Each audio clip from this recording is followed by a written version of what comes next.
కనుమ పండుగ నాడు అల్లూరు మండలం ఇసుకపల్లి సముద్రంలో నలుగురు విద్యార్థులు గల్లంతైన విషయం తెలిసిందే. దీంతో ఆ విద్యార్థుల కుటుంబాలలో పండుగ నాడు విషాద ఛాయలు అలుముకున్నాయి. వీరిలో ఇద్దరు ఇసుకపాలెం పంచాయతీకి చెందిన నాగరాజు అనే వ్యక్తి పిల్లలు ఉన్నారు. వారు అల్లూరులో ఉన్న తన అన్న ఇంటి వద్దకు వెళ్లి అక్కడ పండుగ సందర్భంగా సముద్రంలో స్నానాలు చేసేందుకు వెళ్లారు.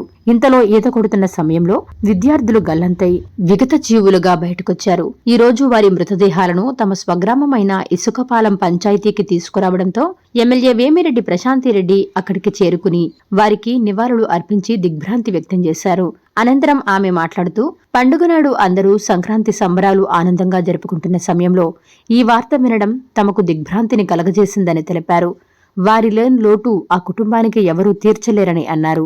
ఆ కుటుంబానికి తాము అండగా ఉంటామని ఆమె ధైర్యం చెప్పారు. దగ్గరలో సంక్రాంతి సంబరాలు జరుపుకుంటున్న ఈ తరుణంలో నిజంగా చాలా విచారించదగ్గ విషయం. ఇక్కడ ఇసుకపాలెం దగ్గర ఉన్న గురుకుల పాఠశాలలో బుచ్చిరెడ్డిపాలెం మండలంలోని ఈ ఇసుకపాలెంలో ఉన్న పిల్లలు ఇద్దరు, నాగరాజు వాళ్ళ పాప బాబు ఇద్దరు అక్కడ అల్లూరు ఇసుకపల్లికి సెలవులకని వెళ్ళి వాళ్ళ అన్న దగ్గర సముద్రం దగ్గరికి వెళ్ళి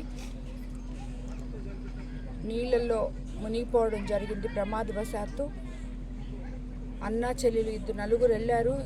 ఇద్దరు అల్లూరు మండలానికి సంబంధించిన వాళ్ళు. వీళ్ళిద్దరూ ఇక్కడ ఇసుకపాలెం పోల్నాడు చెరువు ఎస్టీ కాలనీకి సంబంధించిన పిల్లలు. సో అయినా కూడా వాళ్ళు గురుకుల పాఠశాలలో 9th క్లాసు 10th క్లాసు చదువుకుంటా బాగా చదువుకుంటున్న పిల్లలు ఇద్దరు ఈరోజు అన్న చెల్లెలు ఇద్దరు చనిపోవడం చాలా విషాదకరం. ఆ కుటుంబానికి మనం ఏం చేసినా కూడా పిల్లల్ని పోగొట్టుకున్న నాగరాజుకి మనం ఆయన బాధను తీర్చలేం. అయినా కూడా మేమంతా ఉన్నాం అన్న, ధైర్యంగా ఉండండి.